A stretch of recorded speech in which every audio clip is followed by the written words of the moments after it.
Welcome back to this lesson of Adobe Photoshop again. In the previous lesson, I've shown you about the Select tab and also a couple of these options and a couple of these tools of Filter tab. But here, now I'm going to show you the extra tools of this Filter tab and then later go on to the 3D tab and Adobe Photoshop and the functionality it provides. So without any further ado, let's just jump into the lesson and show you the usage of these couple of tools. So first off, I'm going to go to filter and start off with this 3D, which I already showed you, which is like normal map and bump height. I'm going to select on this option and you can see it will not be able to do that. First off, what you do is have your selected data over here. So I'm going to do is click on this recent over here, click on new file. I'm going to make a new page. So I'm going to do is click on A4, click on create, and then a new page will be created. Now what I'm going to do is click on select and I'm going to do is subject, so it's going to like select the subject. Okay, so I'm going to take a while over here and then it will select the specific subject from the photo. So I'm going to go to select again and couldn't find a subject to select. There might not be a prominent object in the image, so I'm going to do is cut this option to, press on yes. I'm going to do is cancel, press on no. I'm not going to save it, so I'm going to go over to home, click on open again. I'm going to do is open it up back again so that I get a newer one. I'm going to go to select and subject. It will take a bit of a time, and then I'm going to do is take that subject directly to the page so that I'm going to be able to edit up all of those contents or all of the changes on that specific subject or the specific object. Okay, so now as I have it, so I'm going to do is press on Control C. I'm going to do is take it to the next page or the first page which I have and paste it right over here. Now as I already have this, I'm going to do is go over the filter. Okay, now what I'm going to do is add in those changes. Let's say bump height map, and you can see that a couple of these interface will appear up where I'll be able to make changes to the scenic object. So let's say first off I'm going to do is change it to something like this, but not over this. What I'm going to do is click on this option. I'm going to click on this, and you'll be able to add in 3D extrusion and all of those. Mesh from preset, I'm going to do is keep it on ring, mesh from depth to map, and 3D volume. Press on create. So I'm going to do is create on the layer. So I'm going to do is select the layer, which is layer 1, okay, hit on OK and create.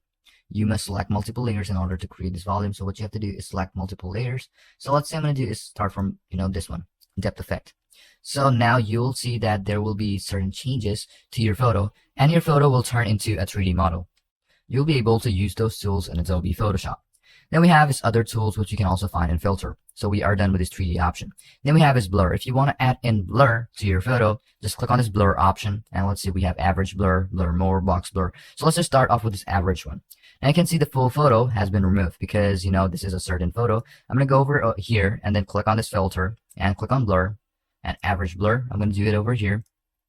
So first off, let's just do is inverse the selection, which is going to be something like this. Now I'm going to go to filter, go to blur, average blur, and you can see now the background has been like blurred, okay, which is average blur.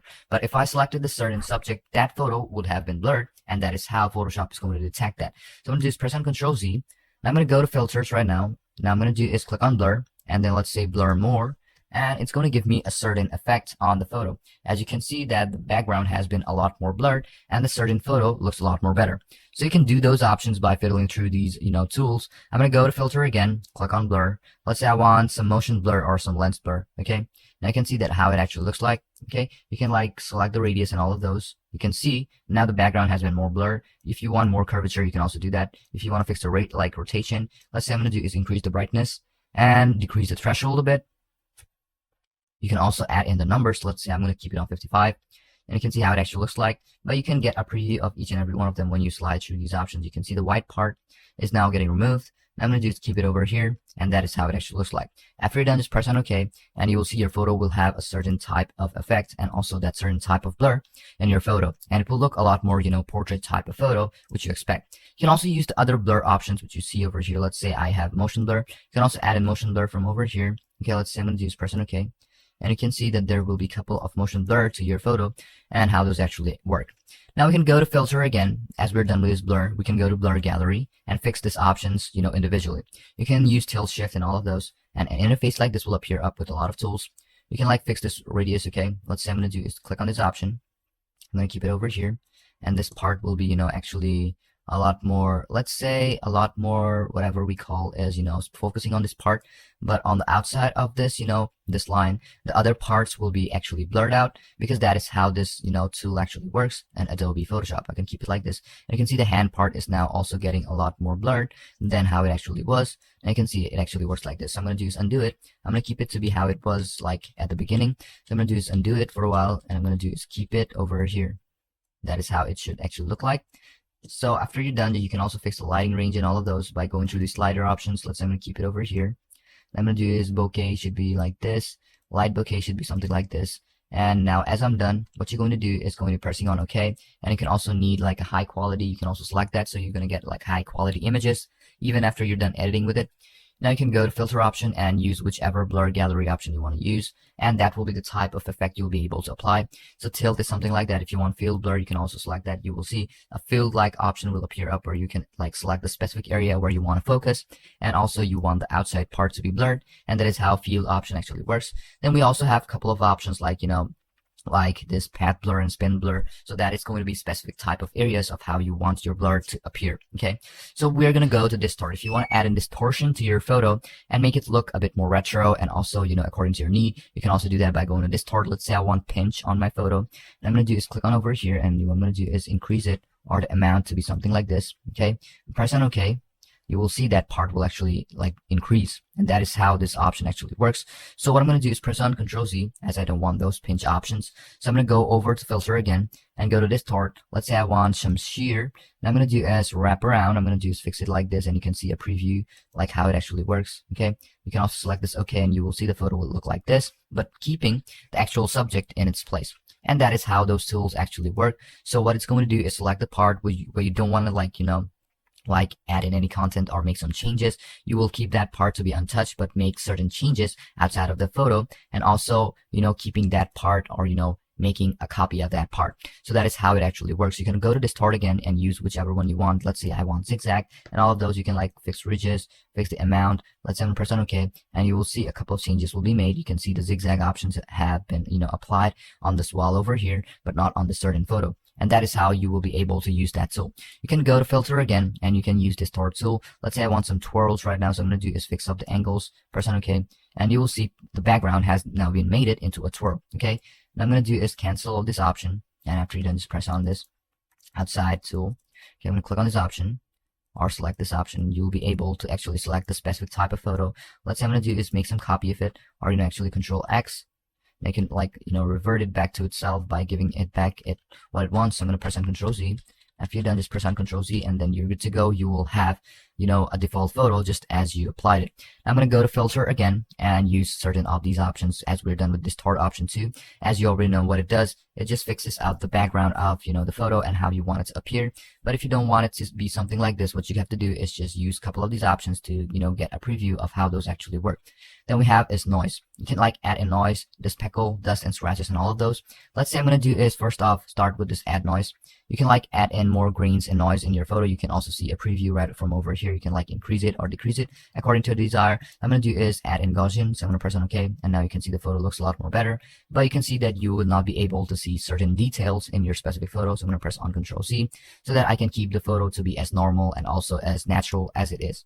So I'm going to be done with this option too. So you can also use other options of noise such as median, dust and scratches, the speckle, add noise. Let's say I'm going to do is reduce noise. If you want to reduce the noise in your photo, you can also do that. Let's say I'm going to keep the strength to be a lot high, preserve details, or you can preserve your details a lot more and reduce color noise. I'm going to keep it like this so you lose a lot of grains and a lot of which looks like grains in your photo or a lot of noise in your photo. You can also do that, sharpen up. You can see that there are a lot of grains which are visible right now. You can reduce that. Let's say I'm going to do is click on this option.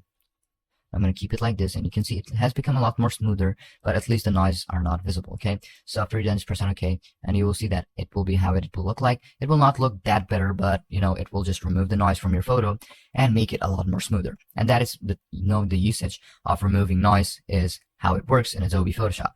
Then we are going to do is go on pixelate. If you want to like work anything about pixelating, like fixing the pixelating or, you know, making pixelated object, you can also do that. Let's say color halftone, which is the first one. You can like fix the halftone. So I'm going to do is change the maximum radius. Let's say the maximum radius to be 5 pixels per unit. Then channel is 108 and keep it to be something like this. Press on OK. And you will see it will look like this. And you also see a couple of guys right now. Okay. So as you can see, that is how it will change. But as I don't want it because it looks a lot more, you know, worse than how it is. So you can go to filter again, go to pixelate. You can like go to crystallize and make crystallizing objects in your photo. Now you will see that the photo will turn into crystallized object, or, you know, a lot more crystallized. So I'm going to do is zoom in and you will see the objects or the details are now crystallized. And that is how it actually works about this crystallized tool. You can also see the skin has turned into crystallized. Okay.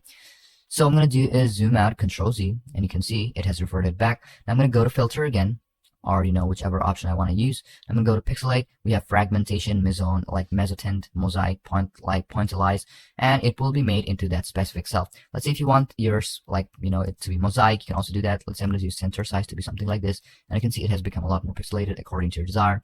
You can like use this slider to get a preview of it and then press on OK to, you know, actually apply it. You can also, you know, like, you know, cover up certain parts of it by using those tools too. Now I'm going to go over to render. To render a specific type of photo or object in your certain photo, you are going to use this render tool. If you want to flame your photo, click on flame and you will see the certain path is required to use this filter. So you have to like select the certain photo. Let's say I'm going to click on this option and, you know, keep it on over here. Click on filter. I'm going to do is undo on this option. I'm going to keep it on over here. Click on filter. Now I'm going to do is click on this render flame. Now you can see selected path is required. What you have to do is select the actual path of this photo and then you'll be able to apply it. So I'm going to go over here, click on filter. What I'm going to do is click on render, and now you can select the picture frame. If you want to select the picture frame, click on this option and you will see an interface like this will appear up, and then you'll be able to fix the size and fix the color of how it actually is. You can use these tools to make a specific type of frame you want to use for your photo. So I'm going to do is fix out the margins so you can see something like this, and I'm going to do is keep it something like this, and you can change the size and keep it according to your desire. So I'm going to do is fix the arrangement. After you're done, you can also go to advanced and fix the number of lines, thickness, angle, and also make fade, or like however you want to keep it as. So I'm going to do is keep the angle to be something, you know, how it was, and I'm going to do is change the fade to be somewhere around here. And now I'm going to do is keep it to be okay, and you will see your photo will have a specific type of frame later on, and you can like fix it according to your desire. But what you have to do is fix out the resolution first so that you can put it according to your desire, and also put it so that, you know, it is actually on the outline of the photo, not inside of the photo. So I'm going to do is press on cancel. I'm going to do is Control Z. And as we're done with this option too of, you know, actually rendering your photo, now we can also use tree option. You can just click on this tree option and you will see a tool like that will appear up where you will be able to add in a couple of trees on your photo. You can also go to advanced and all. After you're done, just press on OK. You will see a tree will be added to your specific photo. Okay, and that is how, like, sometimes to make your photo natural and all of those, you can use these AI tools such as this tree option, okay, to actually apply it on your photo and make the photo look something like that.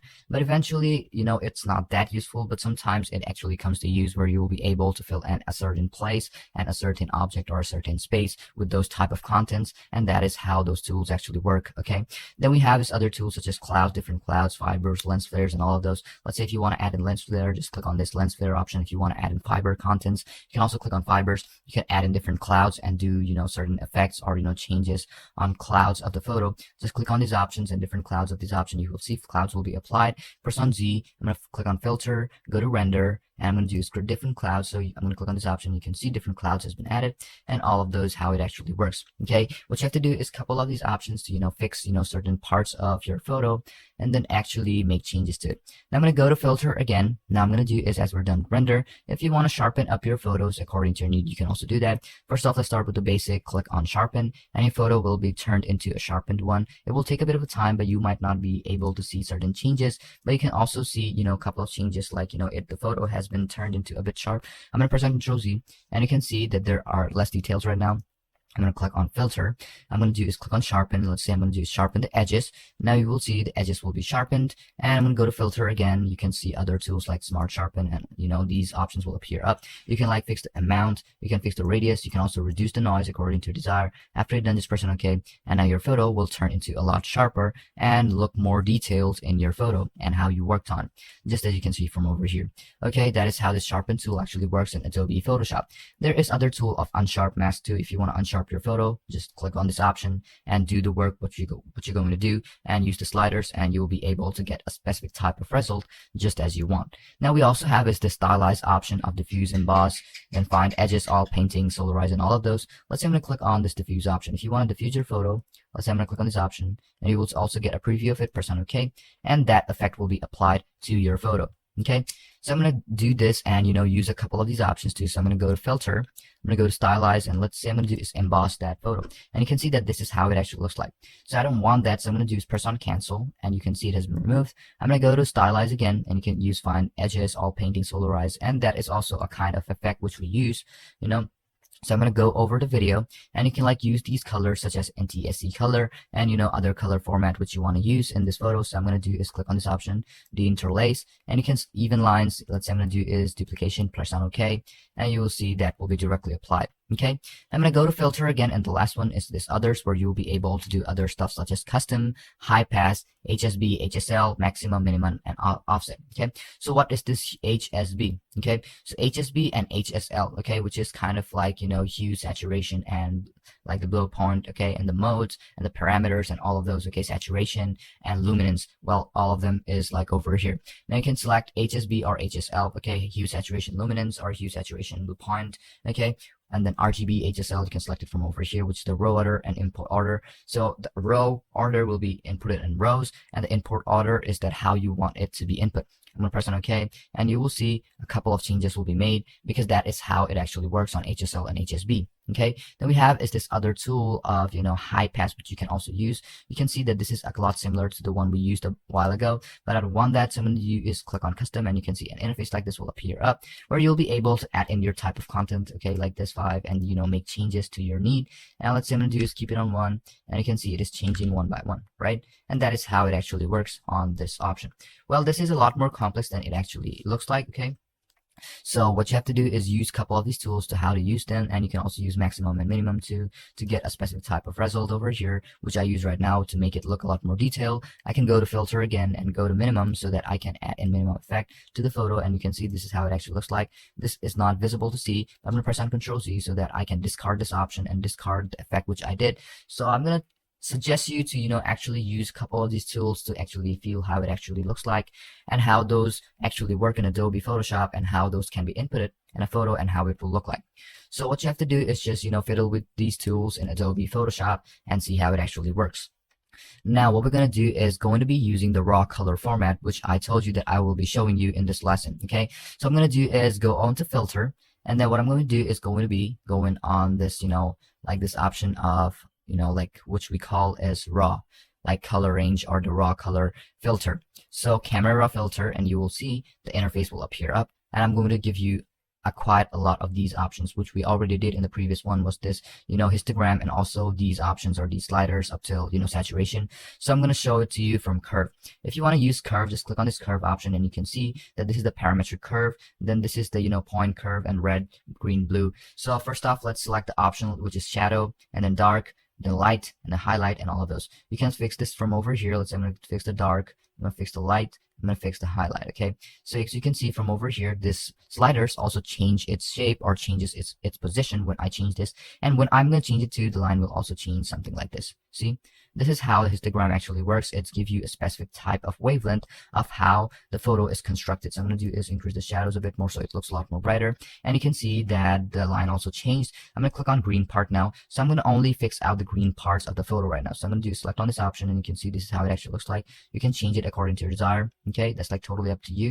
And I'm going to do is keep it to be somewhere around here. Okay, it doesn't look that bad, so I'm gonna keep it over here. You can also fix the input and also the output. You can also do the same thing with blue color and also the red color of your photo, and you can also use this global color, which is only black and white. Okay, I'm going to press on Control Z and go to the other tools except for curve. I'm going to click on this curve option. I'm going to go to details. You'll be able to, fix in the details of your specific photo by going through these tools, such as sharpening, noise reduction, color noise reduction. Okay, and you can see the photo is a lot more sharp and a lot more smoother. So I'm going to click on this option, and you will see it will gain back a lot of details when I remove this or, take it to the left side.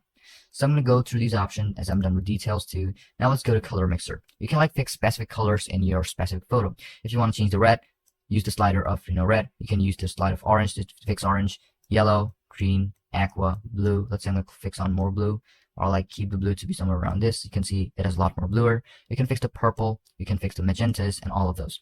So this is how all of these tools actually work. But as this is an HSL tool, you can use saturation, different type of saturation too, fix the luminance and all at once too. Okay, as we did from the first one. You can also fix the colors, specific colors, and change them according to your need. You can also fix hue of the color, saturation of it, and also the luminance of your photo. And that is very simple to use, and also you'll be good to go when you just fiddle with a couple of these tools and get a specific type of result. So we are done with this color mixer too.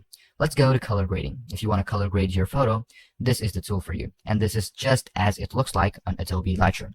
We have this global, or the three-way, then we have a single way such as shadows, midtones, and highlights, which is the same one as this midtone, shadow, and highlight, and then we have is global. Okay, first off, we can start off with specific, regions such as shadows, then the midtones, and also the highlights. So let's go over three ways and fix them according to your need. So I'm going to keep it over here, fix the shadow to be something like this, and highlight to be somewhere around here. Okay, now after you're done, just go to global and fix it according to your need. So let's say I'm going to keep it somewhere around over here, so it looks a lot more yellowish, but looks a lot more better. So I'm going to keep it over here. Let's say I'm going to keep it to be a bit natural, but not that natural because I changed the color to be something totally different. I'm going to do is keep it somewhere around, let's say, over here. Okay, looks a lot more better than how it actually was. You can fix the luminance from over here too. You can see how it actually works, and you can also see the histogram is changing each time I make changes to the photo, and gives you how the photo is constructed. You can also use these options such as highlight warming. You can see this option. Okay, you can also use these options. Okay, so this is how it actually works on color grading too. Then we have is optics, geometry, effect, and calibration. So let's start off with the optics. You can make distortions just like this. You can shrink it and increase the size too. You can also fix the vignetting of the photo by using this option. So as I don't want it, I'm going to press on Control Z, keep it over here. I'm going to do is, as we're done with optic, you can also add in your number to get a specific type of result. You can also use this option to, fix your midpoint too. But as I don't have any midpoints, I'm going to do is done with optics. Then we have is geometry. You can also fix the geometry of the photo by using this option. You can also use text and all of those by using this option of geometry, which is a bit, complex for a couple of users. But if you use it for a couple of times, you will be seeing that you will get a hold of it. Okay, you can keep it to be upright, or use certain level of object and certain level of perspective. Then we have is draw guides. You can also do that. Then after you're done, we are also done with this geometry. Then we have this effect option. You can add in grains and also vignetting through these options. Okay, but it is a lot more different than how vignetting actually works. So after you're done with effect, the last one is the calibration. So calibration has these 7 sliders, which we also told you in the previous lesson, or maybe in the lesson of Adobe Lightroom if you've seen those videos. So what we can do is also use the 10 tools to actually get a specific type of result. You can use process, versions. There are 5 versions of them. I'm going to suggest you to use version 5 because that is the latest. But I can suggest you to use version 2 too, because that is also quite effective on your photo and gives you a specific type of result. But I'm going to use version 5 and keep it to be somewhere around here. I'm going to press on Control Z. Okay, I'm going to keep it something around here, and you can fix specific colors by using the sliders and get a specific type of result. You might not see more effective, highly effective or strong effective options or effect being applied on the photo by using this calibration, because calibration only helps you to fix, the calibration of light in a specific photo, or, some parts of it. Okay, so I hope you understood everything about this lesson too, about this, Camera Raw 15.0, and I'm going to suggest you to use the newer versions of Adobe Photoshop so that you get the full potential of Adobe Photoshop. Then you can also use these tools, such as these options appear over here on the right side, such as this healing tool. Then we have this mask tool, red eye fixing tool, and the last one is this tool of contour or preset, which you can use from over here. And this is the edit part. You can use this, settings option to, actually fix in the interface of this, camera raw filter option. After you're done, just press on OK, and then you'll be able to, fix whatever content you want to fix, and you will get a specific type of result too. It will analyze your data also. Obviously, I just rubbed it on, but obviously, if you want to fix on, what you're going to do is just use this tool of actually how it works, and then actually get a result. So I'm going to do is cancel this option because I don't need any of these. I'm going to do is cancel, dismiss camera. So I'm going to go over the filter again. I'm going to do is camera filter and fix a couple of spots in the specific photo by using those options. I'm going to do is click on this hue tool. I'm going to fix on the size, click into B5. I'm going to zoom in the photo. Okay, so I'm going to do is keep it over here, and I'm going to do is select on this option. I'm going to do is go up. I'm going to do is use the hue tool, try on my own. I'm going to do is click on this hue option, which is like very simple to use, and you will see that it will detect the photo for a while and detect the part and then heal your photo. Just as you can see, the spots have been removed, and that is how you'll be able to use these tools in Adobe Photoshop. Okay, you can see it looks a bit weird, but I'm going to do is fix those parts however I can and make it look a lot more better than how it actually was. You can see the parts are now more easier to remove than how it does in Adobe Lightroom. So it is like, faster and a lot more manipulative than Adobe Lightroom, which works with, less, function of tools, okay, as this is specified in photo editing software. So obviously Photoshop is going to be a lot more better. You can use this mask option too. Let's say I'm going to select the subject. So I'm going to wait for a while until this whole person actually gets, selected. So I'm going to do is zoom out for a while and then see how it takes some time and then, actually masks our, person or subject in the photo. Okay. Now you can see that the photo which we have, or the object which we set to be masked, is now masked and covered in red. So obviously that is the part of the subject which is going to be selected when you use the mask tool. If you want to use other objects to mask, you can also use this option and select whichever object you want to use. You can select objects, select the background, select the sky, and also even use the brush to manually select whichever object you want to mask, and then obviously add, or format it or make changes to it according to your desire. Obviously, those tools will also appear over here to actually help you to fix the details and all of those, options, just as we did on this edit section. So only then, after you mask, only the masked part will have all of those changes when you edit from over here, okay? And not the background. But if you fix or select the background, only the background part will be changed, or, background part will be, edited. And that is how those actually, or this actually works on masking this tool. Then we have is this option of red eye correction, which is very simple. If you have a red eye in your photo, or a person in the photo has a red eye and you want to fix it, just use this option. You'll be able to fix that option very easily. Then we have is this option of, presets, which you can use. Well, I'm going to show it to you later on in the next course, or, in the next lesson. So you can be able to use specific type of presets you want to use, and there are a lot of type of presets which you can apply in your specific photo in Adobe Photoshop. Okay, so hope you understood everything about this lesson on Adobe Photoshop and also this option. So I hope you understood everything about this lesson on using raw camera filter and all of those, and also about where you will find be able to find those tools, and also these options of filter and select tool, and also the additional tools of filter tab. So thank you for watching this video, and again, and also for staying with us, and hope to see you in the next lesson, where I'm going to be showing you about the presets and also about the other tabs of 3D and view, and then later on plugin windows and help. So stay tuned for those other videos.